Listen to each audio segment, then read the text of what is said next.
వార్తా విశేషాల సమాహారం దుర్గా కేబుల్ న్యూస్ కి స్వాగతం. ఓ సాహితీ ధృవతార నింగికేసింది. సామాన్య రైతు కుటుంబం నుండి అసామాన్యమైన సాహితీవేత్తగా ఎదిగిన సింగిరెడ్డి నారాయణ రెడ్డి ఇక లేరు. జ్ఞానపీఠ అవార్డు గ్రహీత డాక్టర్ సి నారాయణ రెడ్డి మృతికి ఘన నివాళులు అర్పిస్తూ ఆయన జ్ఞాపకాలు దుర్గా కేబుల్ ప్రేక్షకుల కోసం.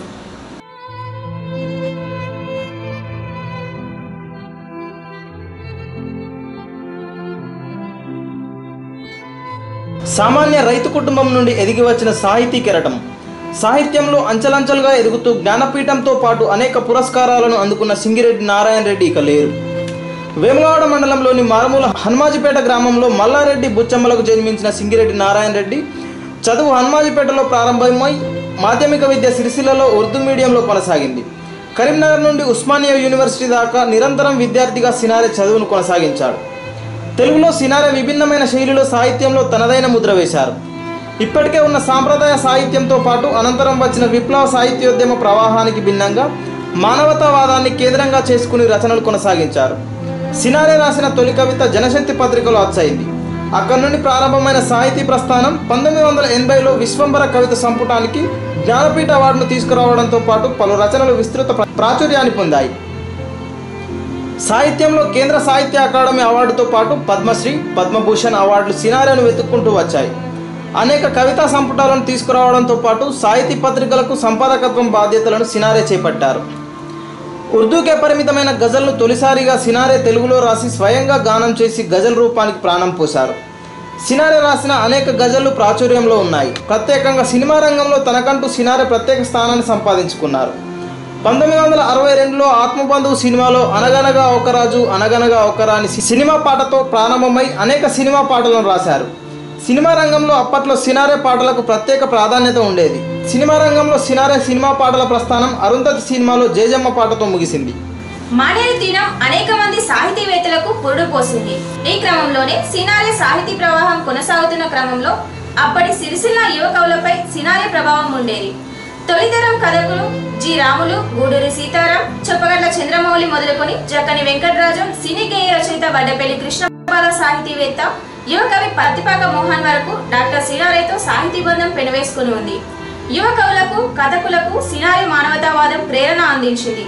సుదీర్ఘ కాలం పాటు సాహితీ సేద్యం చేసిన సినారె తెలుగు సాహిత్యంలో చెరగని ముద్ర వేస్తూ 86 సంవత్సరాల వయసులో తుది శ్వాస విడిచారు. సాహితీ లోకాన్ని దుఃఖ సాగరంలో ముంచారు. గలమెత్తిన తెలుగు గజల్ తీరని దుఃఖంతో మూగబోయింది.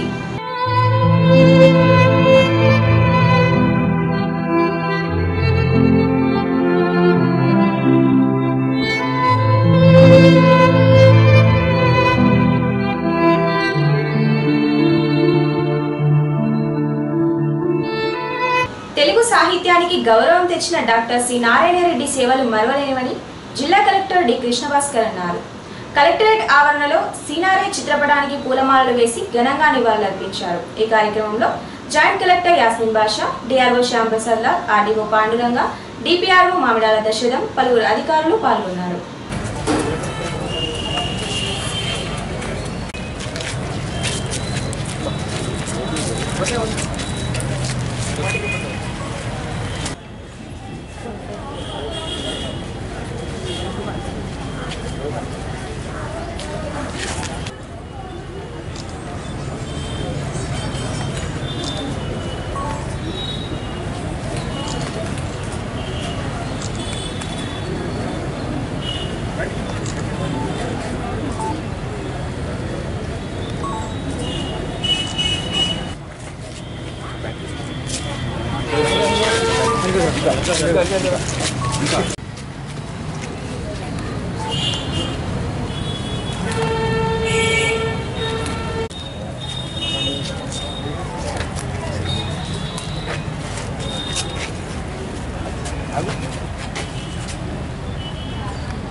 వారు మరణిస్తున్న మొత్తం జిల్లా అంతా మేము ఒక విషయంగా మేము భావిస్తున్నాము. రానున్న కాలంలో మనకున్న యువత అందరూ కాలేజ్లో ఉన్న, స్కూల్లో ఉన్న వాళ్ళందరూ ఉద్యోగం చేసిన వారిలాగే వారి మొత్తం జీవితం ఆదర్శంగా చేసుకుని వారిలాగా కొంత ప్రయోజకులు అవ్వాలని కోరుకుంటున్నాం. అందరికీ వారిని గుర్తు చేయాలని కోరుకుంటున్నాం. రైతులను ఆదుకోవడంలో రాష్ట్ర ప్రభుత్వం విఫలమైందని ఆరోపిస్తూ కేకే విద్యార్థి యువసేన ఆధ్వర్యంలో భిక్షాటన చేసి నిరసన తెలిపారు. ప్రభుత్వం ఇప్పటికైనా రైతులను ఆదుకోవాలని డిమాండ్ చేశారు. ఈ కార్యక్రమంలో కేకే విద్యార్థి సేన నాయకులు మునిగల రాజు, సల్మాన్, రత్నాకర్, కార్తిక్, నరేందర్, సూర్య, చందు తదితరులు పాల్గొన్నారు.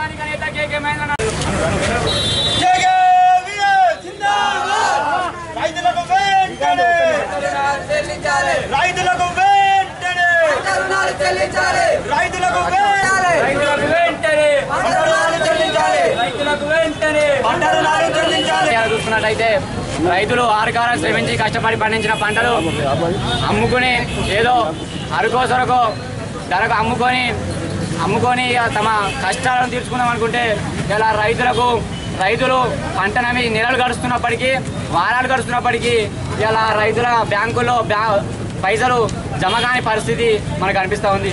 దీనివల్ల రైతులు అనేక ఇబ్బందులకు గురవుతూ రైతులు ఆత్మహత్యల వైపు వెళ్ళడం జరుగుతుంది. ఎందుకంటే ఇలా మళ్ళీ రైతుల సాగు మొదలవుతుంది. మన రైతు పంట వేసుకోవడానికి నిన్నటి నుండి ఒక 4 రోజుల నుండి మళ్ళీ దుక్కులు దున్నడం చేస్తారు రైతులు. ఇప్పటికి కూడా వారికి చేతికి పైసలు అందకపోవడంతో రైతులు అనేక ఇబ్బందులు పాల్పడుతూ ఇబ్బందులు ఎదుర్కొంటూ ఇలా ఆత్మహత్యలు చేసుకునే పెను ప్రమాదం నుంచి ఉంది.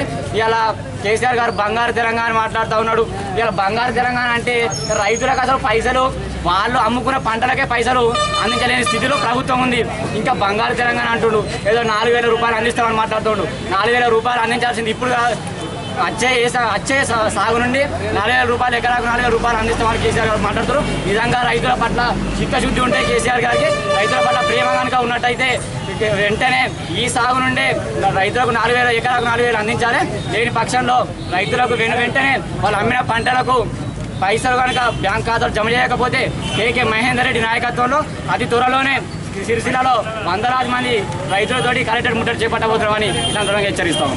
ముంపు గ్రామంలో సర్వం కోల్పోతున్న తమకు పరిహారం అందించి ఆదుకోవాలని కోరుతూ వెమ్లవాడ మండలం రుద్రవరం గ్రామానికి చెందిన పలువురు నిర్వాసితులు కలెక్టర్ను కోరారు.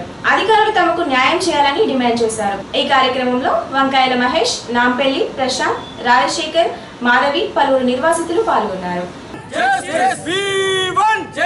ముప్పు గ్రామాల ఐక్యత, ముప్పు గ్రామాల సమస్యను వెంటనే, ముప్పు గ్రామాల సమస్యను వెంటనే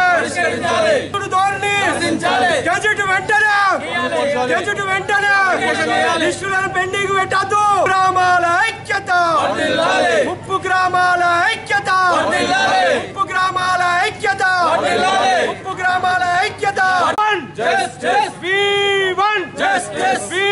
బెదిరింపుల నుండి కాపాడాలని కోరుతూ వెమ్లవాడ మండలం నాంపల్లి గ్రామానికి చెందిన రజకులు కలెక్టర్కు ప్రజావాణిలో ఫిర్యాదు చేశారు. తమ స్థలాన్ని కొంతమంది నాయకులు బెదిరించి ఖాళీ చేయించాలని చూస్తున్నారని, వారి నుండి కాపాడాలని పోచంపల్లి పోచేయులు కుటుంబాలతో సహా తరలివచ్చి కలెక్టర్ను కోరారు.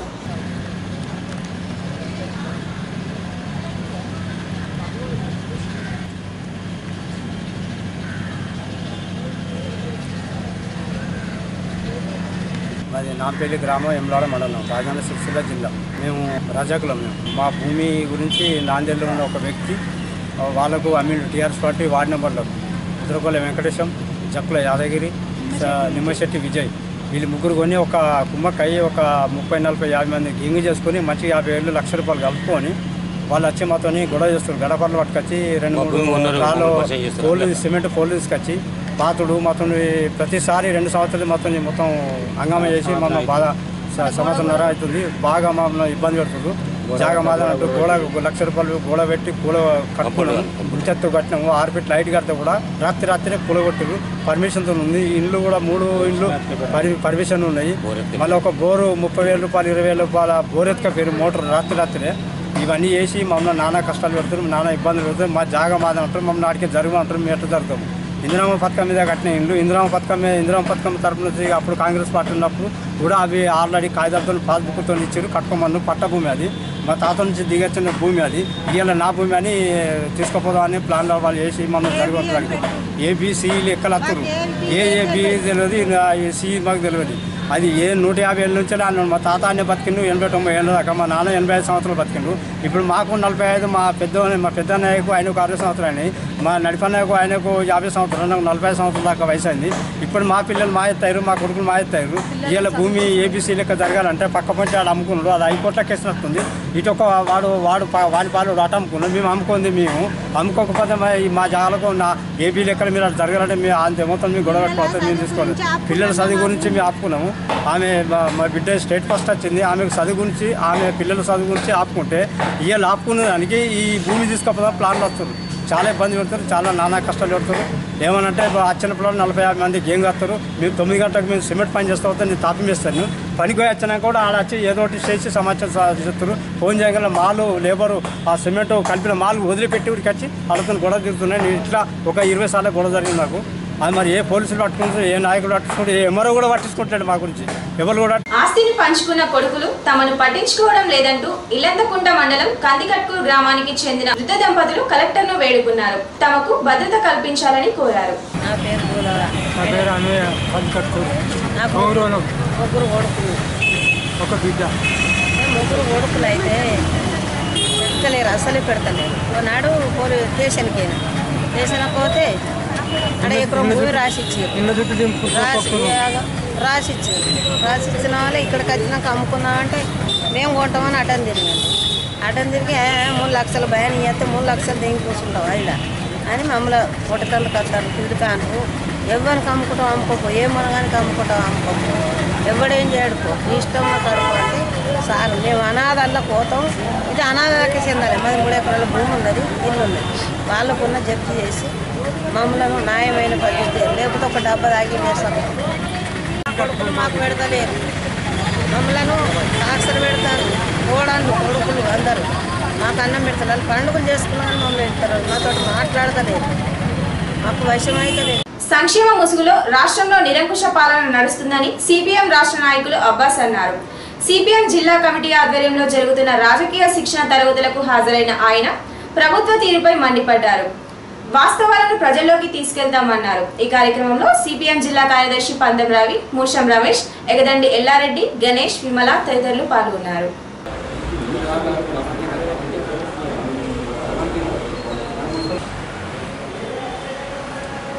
కేంద్ర ప్రభుత్వం అలాగే రాష్ట్ర ప్రభుత్వాల 3 సంవత్సరాల పాలన పూర్తయింది. ఈ 3 సంవత్సరాల పాలన పూర్తయినటువంటి సందర్భంగా కేంద్ర రాష్ట్ర ప్రభుత్వాలు సంబరాలు చేసుకుంటా ఉన్నాయి. కానీ ప్రజలు మాత్రం ఈరోజు అనేక ఇబ్బందులు పడుతున్నటువంటి పరిస్థితి ఉంది. నిరుద్యోగులకి ఉద్యోగాలు రాక ఇబ్బంది పడుతూ ఉన్నారు. పాఠశాలలు ఇప్పుడు ప్రారంభమైనవి, వాళ్ళకి పిల్లలకి ఫీజులు చెల్లించలేక తెలంగాణ రాష్ట్రంలో విద్య మరింత భారం అయిపోయి సాధారణమైనటువంటి ప్రజలు ఇబ్బంది పడుతూ ఉన్నారు. రైతాంగానికి చేతిలో డబ్బులు లేక ఈరోజు బ్యాంకుల నుండి సరి అయినటువంటి డబ్బులు రాక ఉన్న డబ్బులు కూడా తీసుకోలేక ఇబ్బందులు పడుతున్నటువంటి పరిస్థితి ఉంది. అలాగే కార్మికులకి వేతనాలు, దీనికి సంబంధించినటువంటి సమస్యలతో ఇబ్బందులు పడుతూ ఉన్నారు. సమస్యలలో రైతాంగం ఈరోజు ఆత్మహత్యలు కొనసాగుతూనే ఉన్నటువంటి పరిస్థితి ఉంది. వాళ్ళకి గిట్టుబాటు ధర లేనటువంటి స్థితి ఉంది. అలాగే ఈరోజు అంటే ప్రజలందరూ సమస్యల ఉంటే ప్రభుత్వాలు మాత్రం సంబరాలు చేసుకున్నటువంటి దాంట్లో ఉన్నాయి. దీన్ని సిపిఎం పార్టీగా మేము తీవ్రంగా వ్యతిరేకిస్తూ ఉన్నాం. ఈరోజు పార్టీగా మేము ప్రజల దృష్టికి ఈ యొక్క ఏదైతే ఈ 3 ఏళ్ల కాలంలో ఏవైతే వైఫల్యాలు ఉన్నాయో, ఈ ప్రభుత్వాలు ఇచ్చినటువంటి వాగ్దానాలు ఏంటి, వాళ్ళు చేస్తున్నది ఏంటి అనేటువంటి దాన్ని విస్తృతంగా ప్రజల్లోకి తీసుకుపోవడానికి మా యొక్క కార్యకర్తలకి శిక్షణ ఇస్తూ ఉన్నాం. దాంట్లో భాగంగానే ఈరోజు సిరిసిల్ల జిల్లాకు సంబంధించినటువంటి ముఖ్యమైనటువంటి కార్యకర్తలకి శిక్షణ ఇస్తా ఉన్నాం. దీన్ని జయప్రదం చేయాలని చెప్పేసి అందరికీ విజ్ఞప్తి చేస్తున్నాం. రికార్డులు యూనివర్సిటీకి అందజేయకుండా విద్యార్థులు నష్టపోయేలా చేసిన కళాశాల యాజమాన్యంపై చర్యలు తీసుకోవాలని జిల్లా జేఏసీ నాయకులు ఆవునూరి రమాకాంతరావు డిమాండ్ చేశారు. వేములవాడ జవహర్లాల్ నెహ్రూ కళాశాల యాజమాన్యం బీఈడీ విద్యార్థులకు చేసిన అన్యాయంపై చర్యలు తీసుకొని బీఈడీ విద్యార్థులకు న్యాయం చేయాలని డిమాండ్ చేశారు. వేములవాడలోని జవహర్లాల్ నెహ్రూ బీఈడీ కళాశాల నిర్వాహకం వల్ల ఈరోజు 55 మంది బీఈడీ విద్యార్థులు విద్యార్థులను శాతవాహన యూనివర్సిటీ ఫెయిల్ చేయడం జరిగింది. పరీక్షల్లో వీళ్ళు రికార్డులు సరైన సమయంలో సబ్మిట్ చేయకపోవడం వల్ల ఈ శాతవాహన యూనివర్సిటీ వాళ్ళు ఫెయిల్ చేయడం జరిగింది. దీనికి సంబంధించి ఈరోజు కలెక్టర్ గారికి రిప్రజెంటేషన్ ఇవ్వడం జరిగింది. కలెక్టర్ గారు పిలిపించి చర్యలు తీసుకున్నాం. కాబట్టి ఈ సందర్భంగా కళాశాల యాజమాన్యాన్ని ఒకటే హెచ్చరిక చేస్తూ ఉన్నాం. మేము ఆల్రెడీ రికార్డ్ సబ్మిట్ చేసినా కూడా మీరు యూనివర్సిటీలో సబ్మిట్ చేయకపోవడం వల్లే ఈరోజు విద్యార్థులు ఫెయిల్ అయినారు. కాబట్టి ఇంకోసారి రిపీట్ కాకుండా చూసుకోవాలని లేని పక్షంలో విద్యార్థి సంఘాల తరఫున పెద్ద ఎత్తున ఆందోళన కార్యక్రమం చేపడతామని హెచ్చరిస్తూ ఉన్నాం. నేను జవహర్లాల్ నెహ్రూ బీఈడీ కాలేజీలో సెకండ్ ఇయర్ చేస్తున్నాను. మన గురువారం శాతవాహన యూనివర్సిటీ ప్రకటించిన థర్డ్ సెమిస్టర్ ఫలితాలలో మా కళాశాలకు సంబంధించిన 55 మంది విద్యార్థులు మేము ఫెయిల్ కావడం జరిగింది. దీనికి కారణం ఏంటంటే కళాశాల యాజమాన్యం మేము సబ్మిట్ చేసినటువంటి రికార్డులను యూనివర్సిటీలో వాళ్ళు సమర్పించకపోవడం వల్ల మా యొక్క ఫలితాలు అనేటివి ఫెయిల్ రావడం జరిగింది. సో దీని నిర్లక్ష్యం వల్ల మేము 55 మంది టెట్ అర్హతను కోల్పోతున్నాము. ఇప్పుడు ఈ రోజు నుంచి ఆన్లైన్ సబ్మిషన్ ఉంది. కావున త్వరగా మా యొక్క సమస్యను పరిష్కరించాలని మేము ఈరోజు కలెక్టర్ గారికి వినతి పత్రం ఇవ్వడం జరిగింది.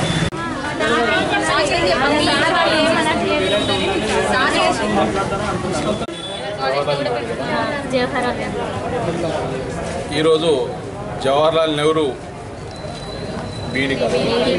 బీఈడీ కాలేజ్ వాళ్ళు చేసినటువంటి అన్యాయానికి చాలామంది టెట్ విద్యార్థులు వీళ్ళు బలి కావడం జరుగుతుంది. యాజమాన్య నిర్లక్ష్యం వల్ల వాళ్ళు రికార్డ్స్ సబ్మిట్ చేయకపోవడం వల్ల మిగతా అన్ని సబ్జెక్టుల వాళ్ళు పాస్ అయినా కూడా యాజమాన్య నిర్లక్ష్యం వల్ల వాళ్ళని వాళ్ళ ఫెయిల్ రిజల్ట్లో చూపించడం జరుగుతుంది.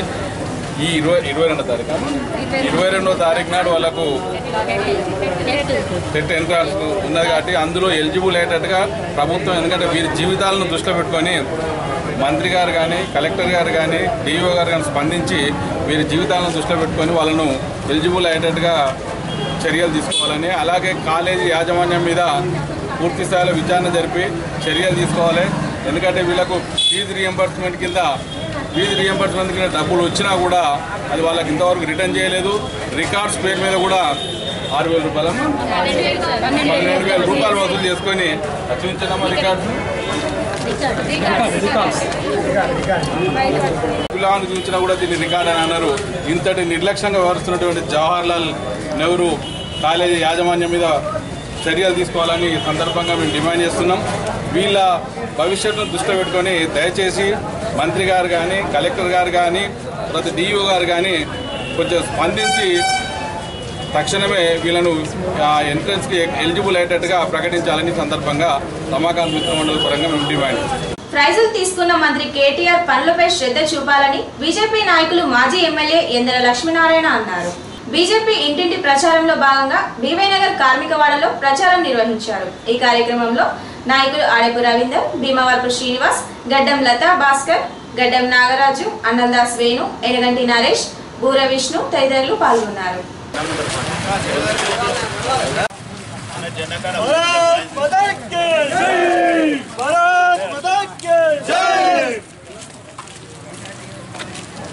వాళ్ళు పక్కా నీకు ఇవ్వాల.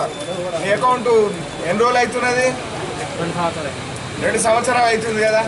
నీ వ్యాపారం పెంచుకున్నందుకోసం నీకు తోడం అప్పు బయట ప్రైవేట్ అప్పులకు పోకుండా ఈ లోన్ ముద్రా లోన్ తీసుకో.